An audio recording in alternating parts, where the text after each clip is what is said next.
Hi guys, good morning. Sandhya ராகம் நான் நேற்றே ரிவ்யூ போடுறேன்னு சொல்லியிருந்தேன். நேற்று இதே ஸ்பெஷல் எபிசோடு பார்த்து எல்லாம் ஷாக்காக இருப்பீங்க. நெஞ்சுவலி வந்திருக்கும் பாதி பேருக்கு. ஏன்னா அந்த மாதிரி தான் இப்போ சீரியல்லாம் எடுக்கிறாங்க கைஸ். ரொம்ப மனசு ரொம்ப வலிக்குது. சரி, ஓகே. அந்த கர்மா அந்த இது போன நாடகத்தை நம்ம ரெண்டு மணிக்கு பார்த்துட்டு நம்ம ரிவ்யூ போட்டுக்கலாம். சந்தியா ராகம் ப்ரோமோ வந்துச்சு, எல்லாம் பார்த்தீங்களா கைஸ்? ஐயோ, இந்த நாடகத்தை தயவுசெய்து முடிச்சிடலாம்னு நினைக்கிறேன். சந்தியா ராகத்து ஒரு கதை ஒண்ணுமே இல்ல. அவன் கார்த்தியை கண்டுபிடிச்சா அவன் கெட்டவன் தெரிஞ்சிட போகுது. அப்புறம் மாயா நல்லவன் உத்தமி, இந்த குடும்பத்துக்காக நிறைய செஞ்சிருக்காங்கிற உண்மையை எப்படா நாடகத்துல சொல்லுவீங்க? ஒண்ணு சீனுக்காவது சொல்லுங்க, இல்ல ரகுராமுக்காவது சொல்லி தொலைங்களேடா. எப்படா நீங்க நாடகத்துல உண்மையெல்லாம் பேசி எப்படா நடிப்பீங்க? ஐயோ, முடியல, என்னால பாக்குறதுக்கே சகிக்கல. பஞ்சாயத்து தலைவர்ல இருந்தே அவன் தூக்கிட்டாங்க. யார? ரகுராம. நீ அடுத்து புவனேஸ்வரி தான் பஞ்சாயத்து தலைவர் மாதிரி உட்கார போறா. ரோமோல அப்படிதான் காமிக்கிறாங்க.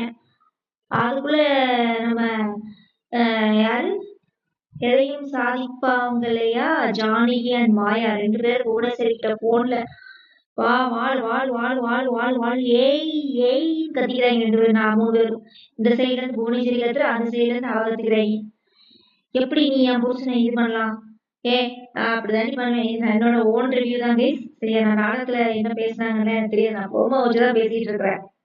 சரியா, அவனை பஞ்சாயத்து தலைவர்ல இருந்து நீக்கிடுவாங்க கைஸ். உடனே மாயாவும் ஜானகியும் போனை போட்டு பேசுறாங்க. யார்கிட்ட? புவனேஸ்வரி கிட்ட பேசிட்டு இருக்காங்க. அப்ப புவனேஸ்வரி இனிமேல் பாரு, உன் குடும்பத்துல என்ன நடக்க போகுது என்னமோ சொல்றாங்க. நான் அந்த மாதிரிலாம் நான் விட மாட்டேன், உன்னைய நான் பஞ்சாயத்து தலைவர் ஆக விட மாட்டேன்னு சொல்லி இவங்க பேசிட்டு இருப்பாங்களாட்டு. இத்தனை அக்கப்போர் இருக்கு. அதாவது ரகுராம் ஒரு டைலாக் சொல்லுவான், ஞாபகம் இருக்கா கைஸ்?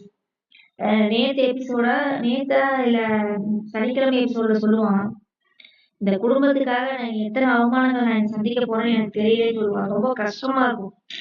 ஒரு உண்மை தெரியாம அவன் எத்தனை முடிவுகள் எடுக்க வேண்டியிருக்குது பாத்தீங்களா?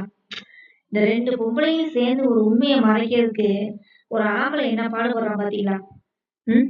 அது அந்த பக்கிய அந்த சனிங்கிற 2 உண்மையை மறைச்சு மறைச்சு உயிரை வாங்கிட்டு இருக்குது. சரியா, ரகுராம் தான் எல்லாத்தையும் அவமானப்பட்டு இருக்கிறான். ஊர் மக்கள் முன்னாடி அவமானப்படுறான். பொண்ணு வாழ்க்கைக்கு ஒரு விடுமுறை வரணும்னு சொல்லி கதிருக்கு தனாவுக்கும் டைவர்ஸ் போய் அப்ளை பண்றான். அவன் மேல எந்த தப்பு இல்லை. ரகுராம் மேல நான் எந்த தப்புமே சொல்லவே மாட்டேன். சரியா, ஆனா சிவராமனுக்கு இருக்கிற ஒரு அக்கறை கூட ரகுராம் கிட்ட இல்லைன்னு தான் நான் சொல்லுவேன். அதாவது 25 வருஷம் வாழ்க்கையில நம்ம பொண்டாட்டி எதை செஞ்சாலும் நியாயமா தான் செய்வான்ற ஒரு நம்பிக்கை அவன்கிட்ட சுத்தமா இல்லை. அதான் சொல்றேன், அவன் தம்பிக்காரங்க இருக்கிற ஒரு நம்பிக்கை கூட அவனுக்கு இல்ல. அது ஒண்ணுதான் அவன்கிட்ட ஒரு மைனஸ் பாயிண்ட். சரியா, யாரு எதை பேசினாலும் சிவா கம்முனரு, ஏமா கம்முனருங்க, பத்மா கம்முனரு, இதை சொல்லத்தான் தெரியுமே ஒழிய ரகுராமுக்கு வேற ஒண்ணுமே தெரியாது. பச்சை மண்ணு. சரியா, பால் குடிக்கிற மனுஷன். ரொம்ப என்ன ஒண்ணுமே தெரியாத மனுஷன். பால் வடிகிற முகம், அந்த குழந்தைத்தனமான முகம் கேவலமா இருக்குது. ரொம்ப கேவலமா இருக்கு. அதுதான் நான் சொல்றேன், சிவராமனுக்கு எந்த உண்மையும் தெரியாத இதே சொல்றாங்க. அவன் கூட அண்ணி மேல எந்த தப்பு இருக்காது, அண்ணி நம்ம குடும்பத்துக்காக தான் ஏதாவது நல்லது செய்வாங்கன்னு சொல்லி ஒரு நம்பிக்கையா பேசுறாங்கல்ல, அது கூட இல்ல ரகுராம் கிட்ட. அதுதான் ரொம்ப கேவலமா இருக்கு. சரி, ஓகே. சந்தியாராஜ் எனக்கு பேசுறதுக்கே இஷ்டம் இல்ல. சரி, என்ன நடக்குது அப்படின்னா கைஸ், சிவராமனை தூக்கி பஞ்சாயத்து தலைவரா போடுறாங்க. யாருன்னு பாத்தீங்கன்னா நம்ம மாயா பக்கியும் ஜானகி பக்கியும் சேர்ந்து சிவராமனை கொண்டு பஞ்சாயத்து தலைவரா போடுறாங்க. அதாவது புவனேஸ்வரி சேர்ல உட்கார போறாங்க. இவன் அடுத்து இவன் காலில் இருந்து யார செருப்பு காலோட இறங்குறான்னு பார்த்தா சிவராமன். ஷோ கடவுளை, ரகுராமுக்கு தெரிஞ்சா இன்னும் தானே கோவப்படுவான். இவரு 2 பேரும் பண்றது அப்படித்தான் இருக்குது. ரொம்ப குடும்பத்தையே பிரிக்கிறாரு 2 பேரும் சேர்ந்து. உண்மையை மறைக்கிறேன், உண்மையை மறைக்கிறேன், உண்மையை மறைக்கிறேன் அப்படின்னு சொல்லி சொல்லி குடும்பத்தையே பிரிச்சுட்டு இருக்காங்க. இது தெரியாம இருக்குது. ஆமா,